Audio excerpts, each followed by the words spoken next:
Добар ден, вести во 18 во нив ќе гледате. Опозицијската СДСМ бара итни мерки против поскапувањата. Власта тврди дека инфлацијата е под контрола. Дали планирате сега, не после великденските празници, на луѓето сега им се потребни? Ние денеска како влада ги враќаме долговите кои што вие ги креиравте. Non-paper за протоколот со Бугарија постои, но не се знае од каде потекнува. Отворено писмо до европратениците за протоколот упати и експратеничката Лилјана Поповска. Тој е ништовен како документ. Плачот на Ивана и Катја одекнуваше во судницата во кривичниот суд. Презентирани аудио снимки од пред трагедијата. За нападите на Стојанче врз Ивана пријавувала и неговата мајка.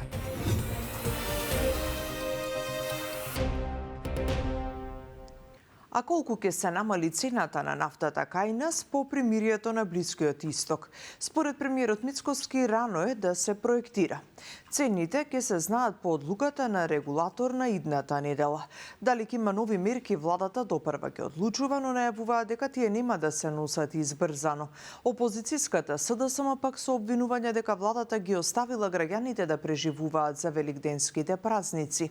Дел од експертите со став дека се неопходни таргетирани мерки. Сандра Спасовска. Рано е да се проектира што може да не очекува в понеделник во однос на цената на нафтините деривати, изјави денеска премиерот Христијан Мицкоски, одговарајќи на новинарско прашање, иако рече дека се забележува намалување на берзите кај енергенсите, повременото примирие меѓу САД и Иран, како влада вели ќе продолжат да ја анализираат состојбата и доколку е потребно ќе интервенираат. Прашањето околу нови мерки поврзани со кризата се најде денеска и на опозицијските прашања во собранието. Дали планирате сега, не после великденските празници, на луѓето сега им се потребни мерки? Кој знае како ќе биде после великденските празници, како ќе се одвива кризата? Мерки кои што ќе бидат за таргетирани групи на граѓани кои што ќе значат директна финансиска поддршка. Ние денеска како влада ги враќаме долговите кои што вие ги креиравте.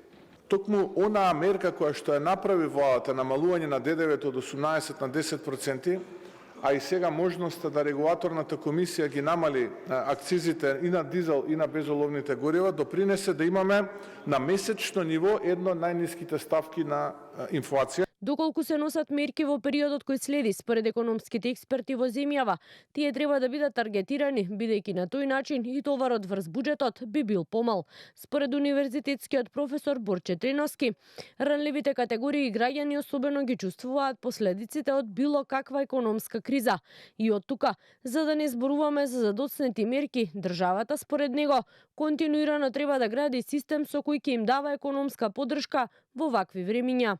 Во оваа ситуација во која се наоѓаме, особено се важни неколку мерки. Повторно ќе кажеме, пред да се оди со генерални мерки кои се однесуваат на сите, и на бизнисите и на граѓаните, секогаш е неопходно да се оди со таргетирани мерки кои чинат помалку, се однесуваат точно на оние кои најмногу им требаат и го намалуваат притисокот врз буџетот. Низата кризи ги истоштија голем дел од овие граѓани кои трошат над 80% за храна од своите буџети. Тие се од ние 20-30% најсиромашни граѓани. Тие се исклучително значајно погодени. Тука дефинитивно требаат определени мерки и без да беше оваа криза, можеби требаше да се изнајде некој начин со кој финансиски и економски би им се помогнал. Сега ги гледаме оние позначајни поместувања во делот на прехранбените производи и е секогаш важно што поскоро да се реагира во оваа насока. Меѓутоа, пак би рекле тоа да биде особено внимателно. Уште речиси 2 недели во земјава на сила е кризната состојба со која се намали ДДВ-то на горивата од 18 на 10% и акцизата кај бензините за 2 денари и кај дизелот за 4. Мицкоски вчера најави дека доколку има потреба по великденските празници, ќе се донесат и таргетирани мерки во делот на храната. А статистика за март измери инфлација од 4,9%. Законот за правична застапеност, кој треба да го замени балансерот, го помина владиниот филтер и наскоро треба да се најде пред пратениците. Според премиерот Мицкоски, со законот ќе се води сметка и за квалитетот на кандидатите кои ќе се вработуваат во администрацијата, а не само за нивната етничка припадност. Во меѓувреме јавноста и понатаму ја брануваат протестите за полагање на правосудниот испит и на албански јазик, а препукувањата продолжија и во собранието. Јана Јосифовска.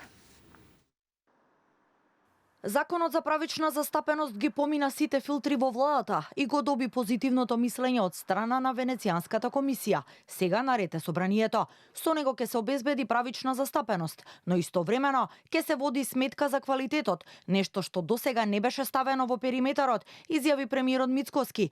Откако вчера владата го усвои законот со кој се воведува нов систем со професионални критериуми за вработување во јавниот сектор, заменувајќи го досегашниот механизам познат како балансер. Мислам дека со овој закон за правична застапеност конечно ќе се надминат сите стереотипи од минатото, сите антиуставни елементи, сето она кое што представуваше, би рекол, камен на сопнување во минатото, конечно се нуди решение кое што ќе ги реши овие проблеми и да можеме сите заедно правично застапени да ја градиме нашата заедничка татковина Македонија. Одвреди пак оценија дека повеќе нема место за лажен патриотизам, а албанците, како што велат, сега не се алатка, туку се закон. Ова законско решение според нив е гаранција дека правото на албанците за соодветна застапеност повеќе нема да биде занемарено. Во меѓувреме, во собранието продолжија прозивките меѓу дуи и вреди за протестите и барањата на дел од студентите од албанска националност да полагаат правосуден испит на албански јазик.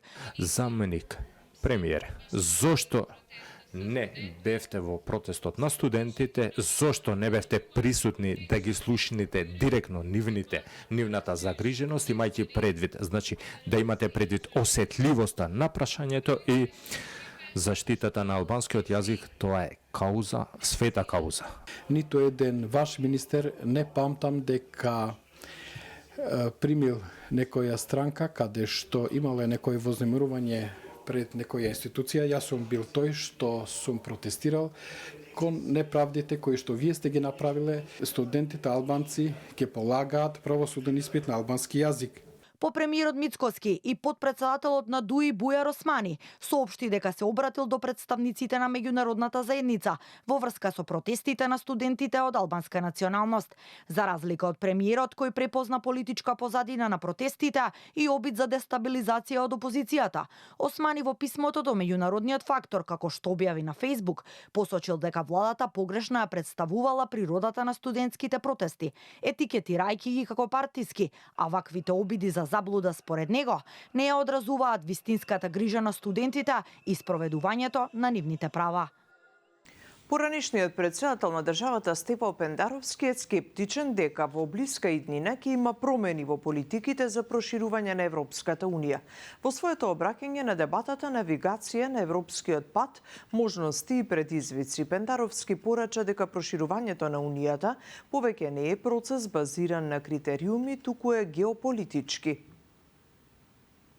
Според мене, Европската Унија де факто го има променето критериумите за членство последните 4 години и почнува да имитира НАТО алијансата, сакајќи или не. Тие започнаа да зборуваат за геополитичкиот момент, за можности за внесување на нови земји членки и скоро ги ставија настрана основните принципи кои што до тогаш владеа. Не можам да видам дека во блиската иднина, во следните неколку години барем, дека Европската Унија ќе почне да се ги менува овие нови критериуми за членство. Само што се снижија, повторно ќе пораснат платите на судиите. Уставен го поништи законот со кој се намалија коефициентите за присметка на нивните плати.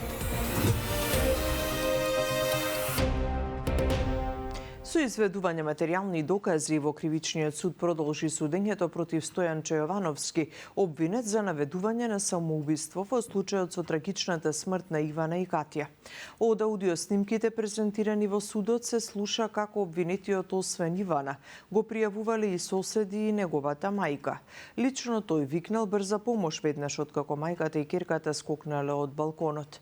Рочиштето го следеше Миријана Мирчевска Јовановиќ.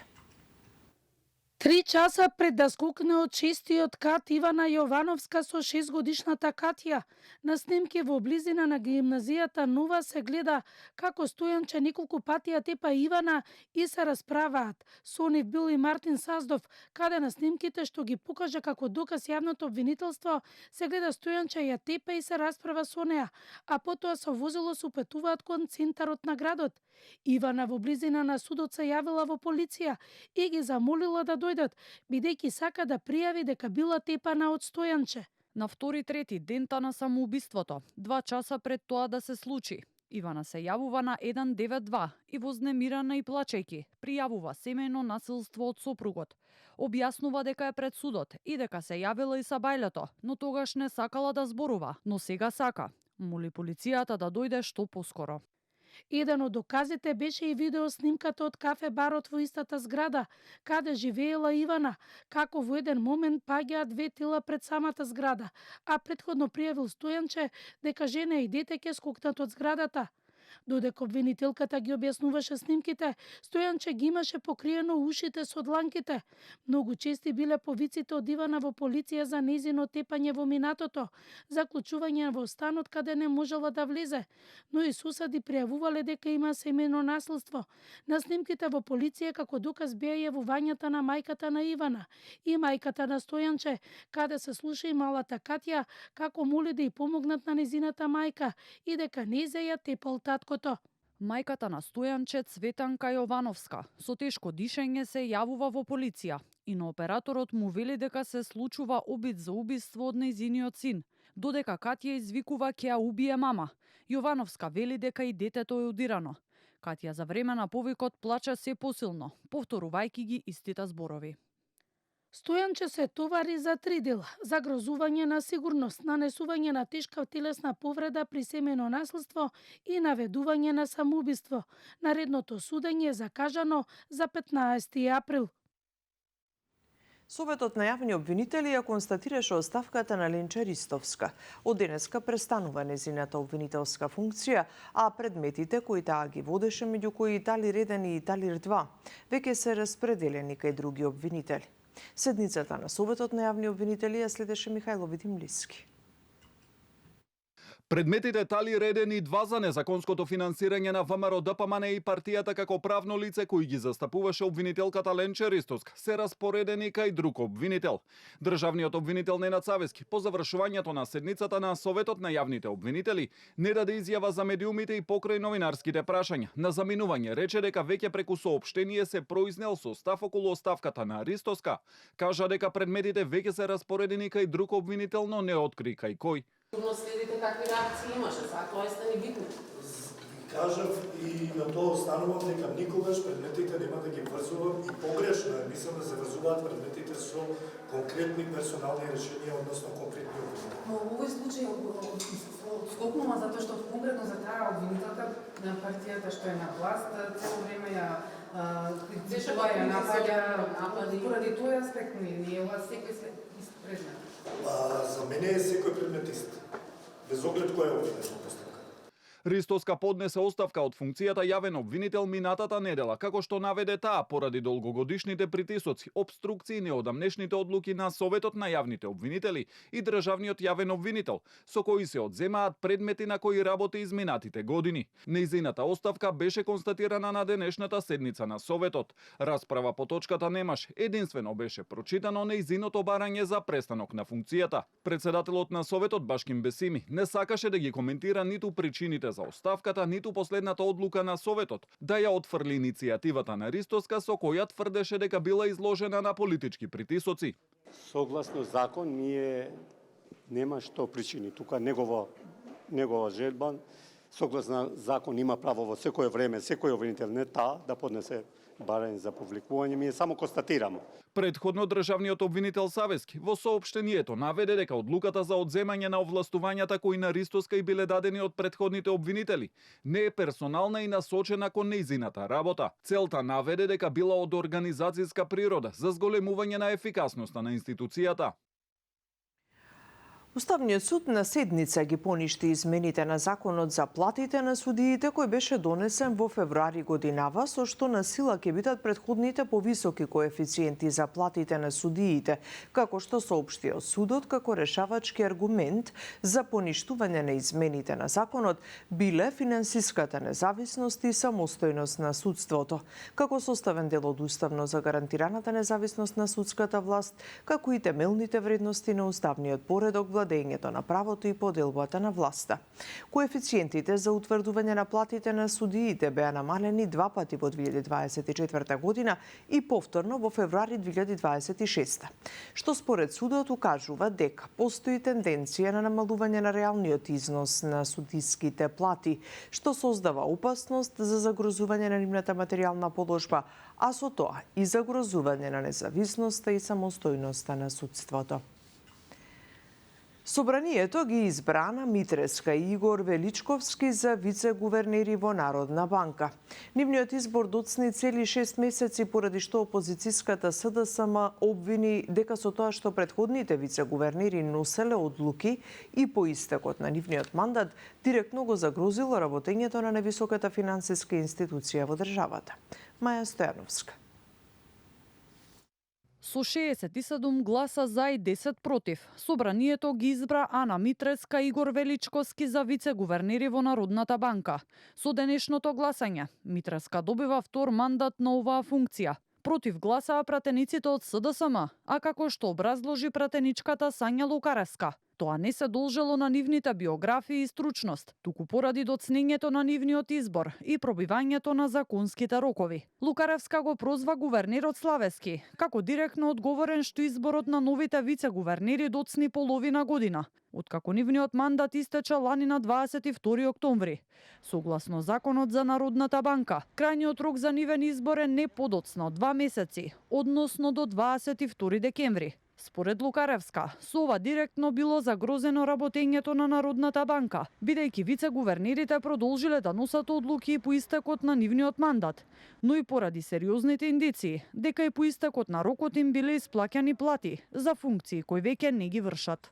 Круцијална работа е зошто досега не ги доставивте предлозите согласно законските рокови. Вие го имате доставено, огласот е објавен на 8 јули и од 8 јули чекаме извесен период до 16 март, а да не беше притисокот на јавноста, може би и на 16 март немаше ова да се испрезентира овдека. Преседан пред се во време на криза, затоа што Народната банка мора да работи со полн капацитет. Славески, кој се обрати од собраниската говорница, не образложи на што се должи доцнењето на изборот на вице-гувернерите, туку единствено презентираше дел од нивната биографија и достигнувања во областа, истакнувајќи дека поддршката за нивниот избор треба да биде недвосмислена. За една централна банка да го зачува својот интегритет, пред се потребно е да поседува висок степен на независност и професионалност, а предложените кандидати за вице-гувернери повеќе од доволно ги исполнуваат и двата услови. Од опозицијската СДСМ минатата недела поднесува и кривична пријава против Славески, за како што посочија сторено кривично дело, несовесно работење во службата. Од обвинителството пак соопштија дека нивните досегашни испитувања не покажале дека постои кривично дело кај гувернерот, барајќи доколку некој има докази кои укажуваат на тоа да ги достави. Во однос на тоа дали работата на Славески ќе подлежи на ревизорски проверки од Државниот завод за ревизија, посочија дека имаат можност да постапат по допрен глас, но идната година, бидејќи годишната програма веќе им било усвоена. А на денешната собраниска седница со 68 гласа за и 15 против го избра Ацо Ристовски за председател на Регулаторната комисија за енергетика, водни услуги и услуги за управување со комунален отпад. Пратениците од опозицијата ја спореа неговата независност и не јавија формална представка до Европската енергетска заедница, додека според пратениците од власта Ристов ги исполнува сите законски услови и посочија дека неговото искуство и авторитет го прават погоден за позицијата. Ристов ја презема функцијата по оставката на Марко Бислимовски, поднесена во февруари годинава. Во Вашингтон беше ставен подпис на договорот за финансиска поддршка во износ од $5 милиони наменети за истражување на критични минерали во Македонија. За време на сесијата од стратешкиот диалог со САД беше објавено дека вредна минерална суровина од Кривопаланечко ќе се понуди на американски инвеститори. Афродита Рамос има повеќе детали. Македонски лежишта на вредни и критични минерални суровини ќе се истражуваат со помош на американска финансиска институција и австралиска компанија. Министерката за енергетика, рударство и минерални суровини во Вашингтон подпиша договор во вредност од $5 милиони како поддршка за рударско-геолошките истражувачки активности во земјава. Подписници на овој договор се Американската меѓународна финансиска корпорација за развој и компанијата Pela Global Limited, чиј извршен директор е австралиецот со македонско потекло Ник Јовановски. Овој чекор представува значаен сигнал за зголемен интерес за инвестирање во секторот на критични минерали во Македонија и дополнително ја потврдува стратешката соработка со САД во областа на енергетиката и ресурсите. Велат од Министерството. Премиерот Мицкоски веќе најави за интересираност на американски инвеститори за експлоатација на вредната и ретка антимонова руда од кривопаланичкиот локалитет Луке. Според документацијата, пред 9 години концесија со рок до 2045-та за истоимениот локалитет добило Друштвото за енергетика Пела, чие застапно лице овој пат е подпишано како Николче Јовановски. За сега концесијата на компанијата Пела за кривопаланичката локација Луке не вклучува антимонова руда, туку е за злато, сребро, олово, цинк и бакар. За градоначалникот на Крива Паланка, ова инвестиција би била значителен приход за општината. Станува збор за сериозен извор на редок тип на минерал руда, антимон, кој што е ретка руда и кој што практично ќе значи извоз за доминантен извоз за американските држави. Она што знам како информација, мислам дека и собствеништвото е доминантно со странски капитал на концесионерот. Ова за општината може би ќе значи јакнење на локалната економија. Општината ќе има сериозен извор на прибирање на финансиски средства по однос на концесија.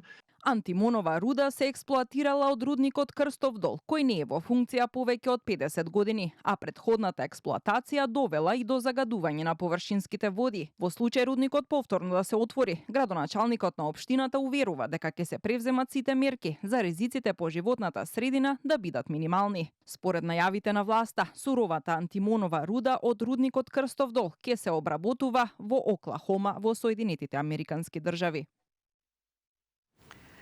Само вистина е веднаш по рекламите, а ние се гледаме во вечерните вести. Пријатно!